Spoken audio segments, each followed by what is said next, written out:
Hey everyone, it's Milo here for the Fellowship of Acoustics. Today we have something very special for you all. I'm surrounded by Martin D-18 guitars, and they are not new. They are very much vintage D18s. So we have an incredible selection of vintage D18s with us here today. Some collectors and friends of the Fellowship, they entrusted us with their guitars, and so we could make this comparison video for you all out there.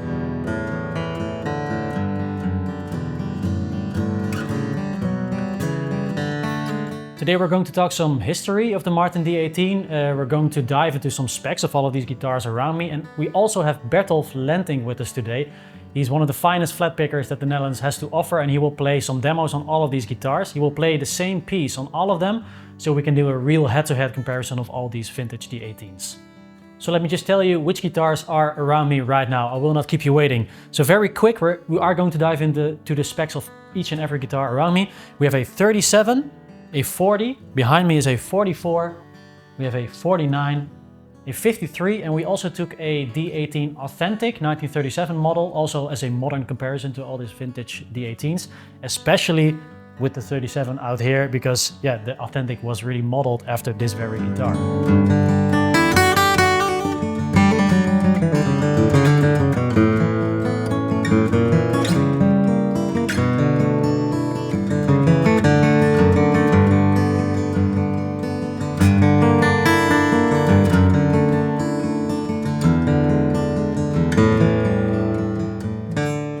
So we're all here to listen to the comparison and see how they all stack up against each other. But first, let's talk a little bit of history about the Martin D18. We're going to start with the 18 style that Martin guitar offers, because when it started, the 18 style, the guitar that they offered was actually $18. This is where the 18 style comes from. Same with 28 style, $28. At first, 18 style was not featuring mahogany back and sides. It was actually rosewood back and sides. This numbering system actually began somewhere in the 1850s, and in 1917 Martin decided to change the 18 style to featuring mahogany back and sides, and the 28 style featuring rosewood back and sides. So why the dreadnought guitar shape? Well, there was a demand for louder and bigger sounding acoustic guitars because orchestra and bands were getting louder as well. It was actually a company called Ditson that started with the first dreadnought guitar design. It was not Martin at all. When Ditson started, the 111 model, the dreadnought, also featured mahogany back and sides. It was a 12 fret model with a slotted headstock. And in 1931, Martin took over the production of this dreadnought. So at first, the first couple of years, the D18 guitar was also a 12 fret design with a slotted headstock. In 34, they changed to the 14 fret design that's all around me right now, and also the normal headstock that we are all used to. And that is how we ended up with the D18 model like we know it today. And the D18 was always a more affordable option compared to its big brother, the D28. This has to do with mahogany being a little bit cheaper to use than rosewood, and also the simpler ornaments when compared to the more luxurious D28 guitar. But despite it being a cheaper guitar, guitar players actually gravitated towards the D18 because of the mid-range that it had to offer, especially in an acoustic bluegrass setting, because it really nicely filled the mid-range between the upright bass and more higher pitched instrument like mandolins.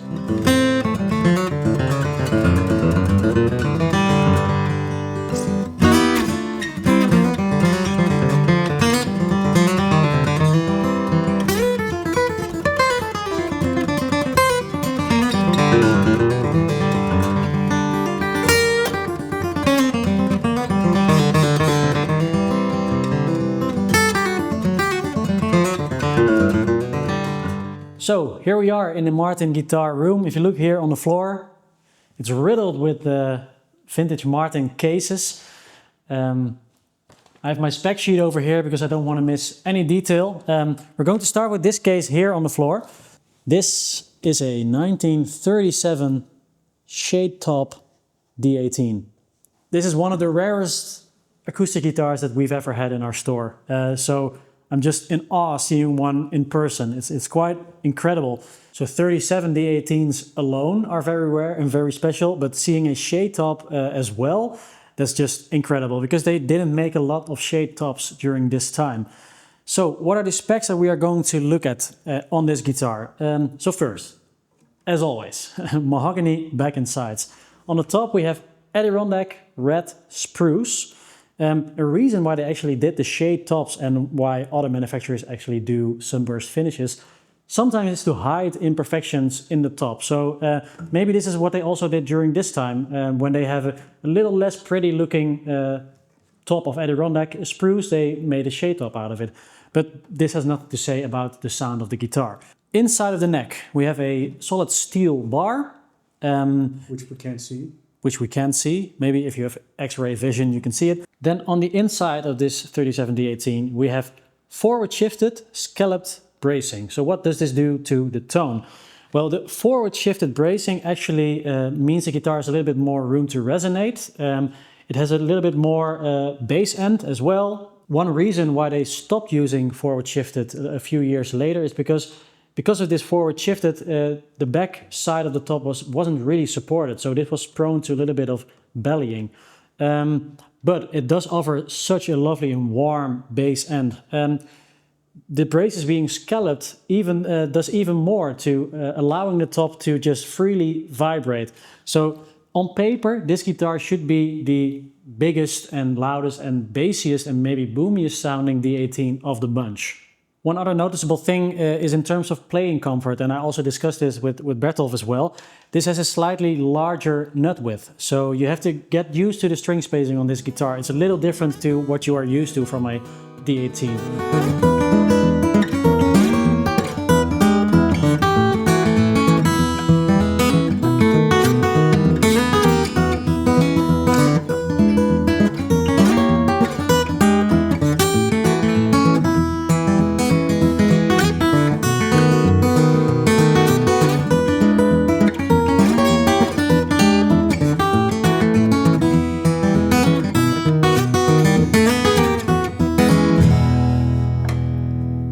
So let's jump in the time machine. We're going to move ahead 3 years. So now we are in 1940.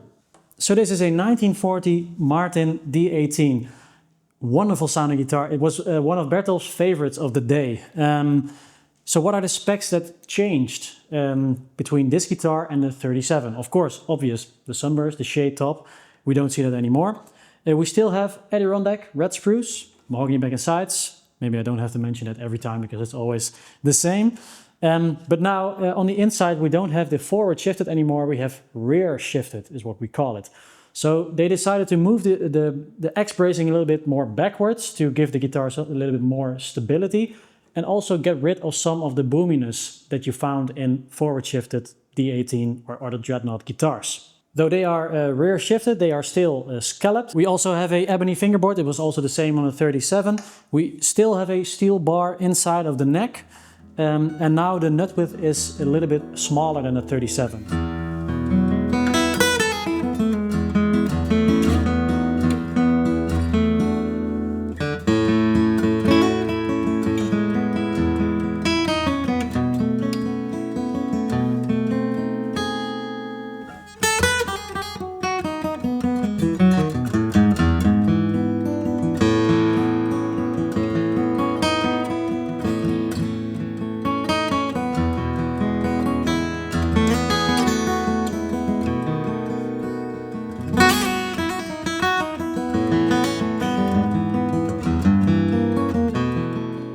So 1940, as we all know, was just the beginning of the Second World War. We're now going to move ahead 4 years and we will see some effects that the war had on guitar manufacturing.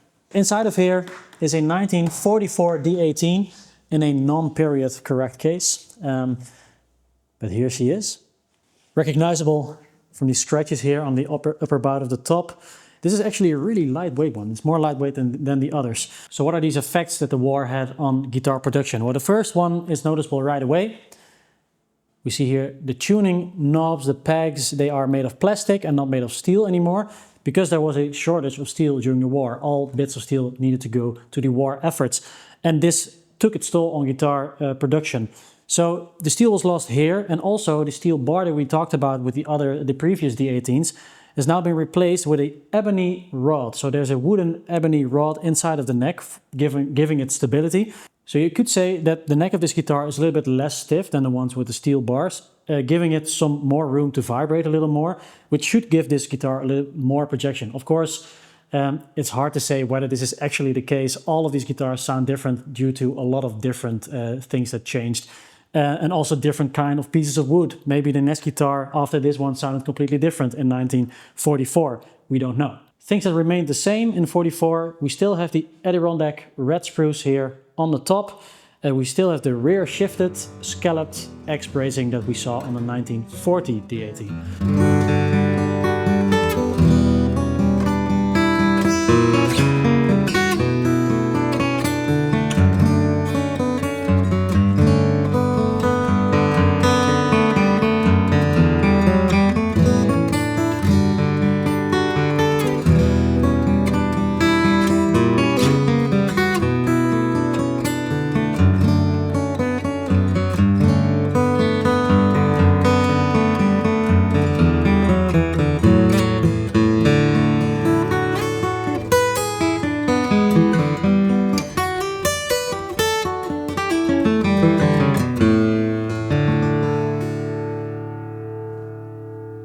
So then we have this beautiful looking case over here. And inside here is a 1949 D18. Actually has some similar marks here on the upper bout, but then on the other side of the top, which is funny. This is quite a peculiar D18. We had to dive into this specific guitar a little bit because we wanted to know the exact specifications. So a few things were changed on this one. First, let's talk about the woods that were used. We don't see Adirondack red spruce anymore, we see Sitka spruce. We know Sitka spruce from the D18s that are produced today, and it's used on a lot of different Martin guitars and other manufacturers as well. So after the war, there was a bigger supply of steel, so the steel rod has returned inside the neck for reinforcement as well as the tuners, as you can see. But then the most peculiar and interesting thing about this guitar is on the bracing in the inside of the guitar. On paper, this guitar should have rear shifted standard X bracing, so no scalloped anymore. But we have to say that Martin did a lot of experimentation during this period. So you see some guitars with scalloped bracing during this period. You see some with forward shifted. It's just a crazy mess. So we needed to look inside the guitar. And what we actually found is that this doesn't have a rear shifted bracing. It's even further back. So it's really rear shifted bracing. So it's actually 2 inches from the sound hole instead of 1 3/4. So that's really crazy. Then the braces aren't scalloped anymore, so they should be standard on paper, but these are slightly tapered. During this period, Martin changed to tapered bracing, which doesn't have the scallop in the middle, but just tapers off. This one doesn't have the taper that we are going to see later, but a slightly smaller version of this. So when I talked about the 37 D18, I talked about the forward shifted bracing and what this does to the tone. So it's a lot of bass, so a lot of boominess, very big sounding, very warm sounding. They changed to rear shifted to get rid of some of that boominess and give the guitar some extra stability. And also this introduces a little bit more mid-range in the guitar. So we actually found that this one was one of the most mid-rangey sounding D18s. Maybe because it has an even bigger rear shifted bracing on the inside.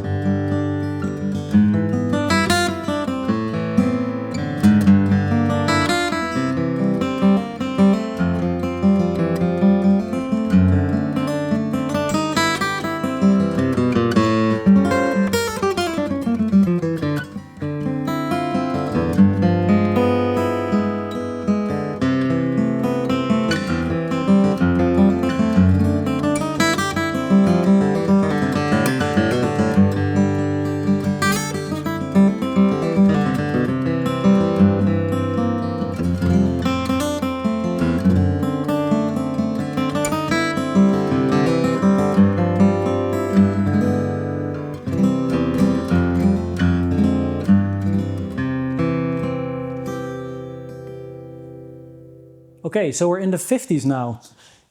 In this case lies a 53 D18. There she is. This one's actually a favorite of Erwin, who you have seen on our channel before, one of our best luthiers here. He really fell in love with this particular D18. And it's also a looker as well. She's just really clean looking. Could be a new one. What makes this D18 a little bit mysterious is the use of the mystery tops. So this was a term that was coined later, but during this period in the 50s and also a little bit later in the 50s, Martin again experimented with using other kinds of tops on their guitars. So on paper they should have Sitka spruce, but we see D18s and D28s and other guitars popping up with Adirondack tops, and this is why we call them mystery tops, because you don't know what kind of top you would get on a Martin in the 50s. We actually made a detailed video about the mystery top, so you can find the link down below. But in short, they changed to Sitka tops because the Adirondack was in short supply. But there are invoices that were found that Martin purchased a batch of Adirondack spruce during this period. So that must have ended up on some of their guitars.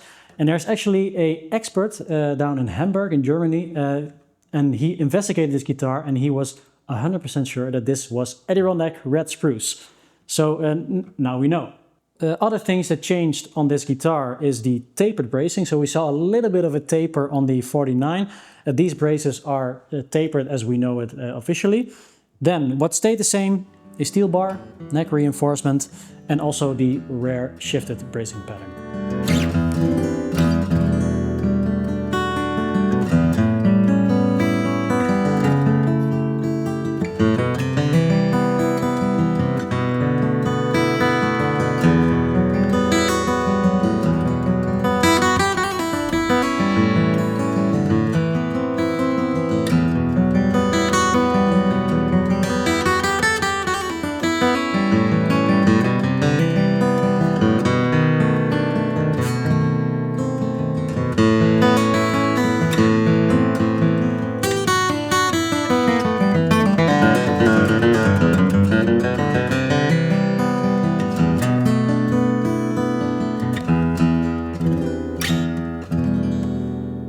And last but not least, we have a modern recreation of the D18s that we talked about.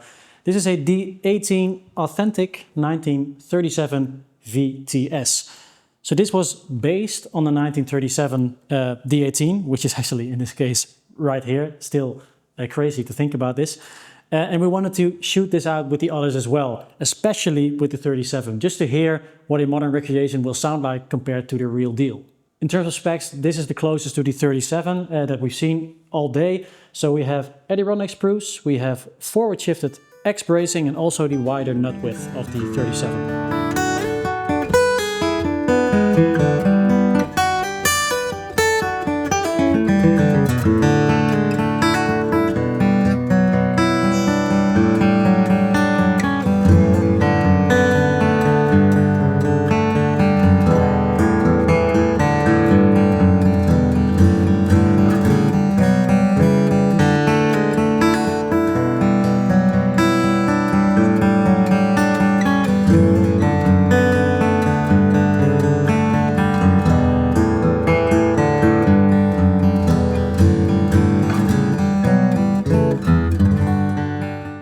So that was it. I hope you enjoyed watching this video. It was a really special day for us. It's quite moving to see these pieces of history inside of one room. And it was really enlightening to hear all the differences between all these guitars, because they really do sound different, at least to my ears. And we're very, very curious to hear what your opinions are. So please leave a comment down below saying which of these guitars is your favorite. Maybe it's the new D18 Authentic. Could be. Then some special thanks to Bertolf for being here and playing wonderfully on all of these guitars. Go and check out his music. His latest album, Bluefinger, is really a bluegrass delight. Then we also want to thank the collectors and the friends of the fellowship that lended us these guitars so that we could make this video for you. A really big thanks to you all out there. You know who you are. So that was it. Thank you all for watching. Please let us know what else kind of videos you want to see the fellowship doing. We're always happy to hear your suggestions. So now let's see you in the next video. Bye.